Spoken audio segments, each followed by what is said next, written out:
মা অন্যের ঘরে বাসন ধুয়ে জিন্দগি যাপন করছে, আর ছেলে যে আছে সে মহল্লাবাসীকে কাপড় বিতরণ করতেছে। একটি কোরআন বা হাদিসের কিতাব কেনার জন্য 2000 টাকা নিতে গেলে তার কাছে ডজনবার যেতে হয়। ওরসে দেখতেছি যে লক্ষাধিক গরু দেওয়া হচ্ছে, তার পাশে মাদ্রাসা, সেখানে একটা বুখারী শরীফ কেনার জন্য পয়সা থাকে না। যার মাজার আছে উনি সারা জিন্দগি এক টাইমে একটাই কাপড় পরছেন, অথচ তার ইন্তেকালের পরে কয়েকশো চাদর তার মাজারের উপর দেওয়া আছে। একটা গরিব বিধবা মহিলাকে একটা উড়না কিনে দিতে পারছি না, কারণটা কি?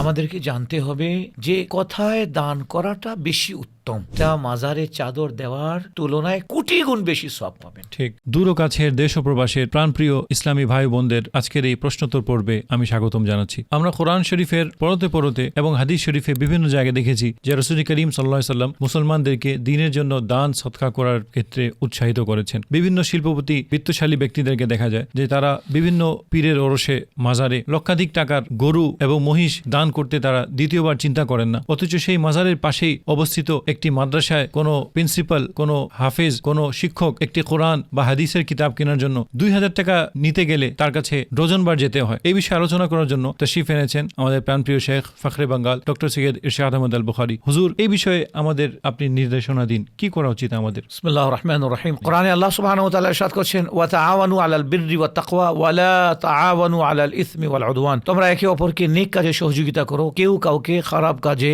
আল্লাহ তাআলার দুশমনির কাজে সহযোগিতা করিও না। তো সহযোগিতা করার ব্যাপারে, ডোনেশন দেওয়ার ব্যাপারে, দান ও সদকার ব্যাপারে অনেক অনেক অনেক জায়গায় আল্লাহ এবং তার রাসূল সাল্লাল্লাহু আলাইহি ওয়াসাল্লাম উৎসাহিত করেছেন। আজকে দুঃখের বিষয় হচ্ছে যে আমরা এক একটা ওরসে দেখতেছি যে লক্ষাধিক গরু দেওয়া হচ্ছে, তার পাশে মাদ্রাসা, সেখানে একটা বুখারী শরীফ কেনার জন্য পয়সা থাকে না, বাচ্চাদের এক ওয়াক্তে খাবার জন্য পয়সা থাকে না। এভাবে যার মাজার আছে উনি সারা জিন্দগি এক টাইমে একটাই কাপড় পরছেন, অথচ তার ইন্তেকালের পরে কয়েকশো চাদর তার মাজারের উপর দেওয়া আছে। এটা একটা ব্যবসা হয়ে দাঁড়িয়েছে হুজুর। দেখা যায় যে ওই পুরাতন চাদর আবার বিক্রি করা হয়। এটা যারা এটা হচ্ছে অপচয়, এবং অপচয়ের ব্যাপারে কোরআনে আল্লাহ সুবহানাহু ওয়া তাআলা ইরশাদ করছেন, ইন্নাল মুবাযযিরিনা কানু ইখওয়ানাশ শায়াতিন। অপচয়কারী শয়তানের ভাই। তো এক একটা চাদর 10,000, 20,000, এমনকি মখবলের চাদর আমি দেখেছি 60, 70, 80,000 পর্যন্ত। এগুলো এক একটা মাজারে 1,500, 2,000 চাদর। আল্লাহু আকবার। এখন এটা অপচয় ছাড়া কিছু না। অথচ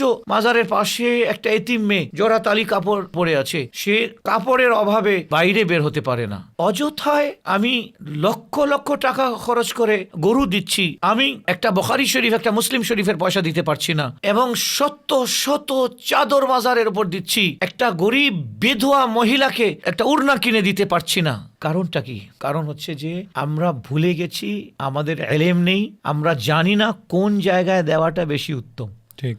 ফর এক্সাম্পল, মা অন্যের ঘরে বাসন ধুয়ে জিন্দগি যাপন করছে, আর ছেলে যে আছে সে মহল্লাবাসীকে কাপড় বিতরণ করতেছে। ঠিক এরকমই হলো। সুতরাং আমাদেরকে জানতে হবে যে কোথায় দান করাটা বেশি উত্তম, কোন জায়গায় দান করলে আপনার দানটা আল্লাহ তাআলা দরবারে কবুল হবে, কোন জায়গায় দান করলে আল্লাহ তাআলা আপনার রিজিকের মধ্যে বরকত দান করবেন। নিঃসন্দেহে এতিম, মিসকিন, বিধবা এবং গরিব মেয়েদের যদি কাপড়ের জন্য, ট্রিটমেন্টের জন্য আপনি যদি অর্থ দেন, তাহলে এটা মাজারে চাদর দেওয়ার তুলনায় কোটি গুণ বেশি সওয়াব পাবেন।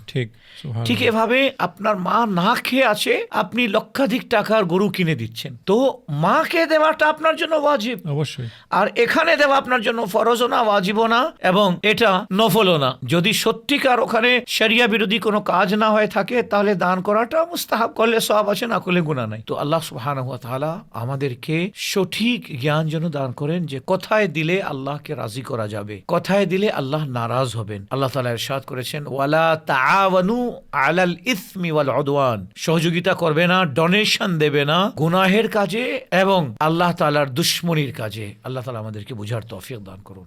আমিন। আসসালামু আলাইকুম ওয়া রাহমাতুল্লাহি ওয়া বারাকাতুহু।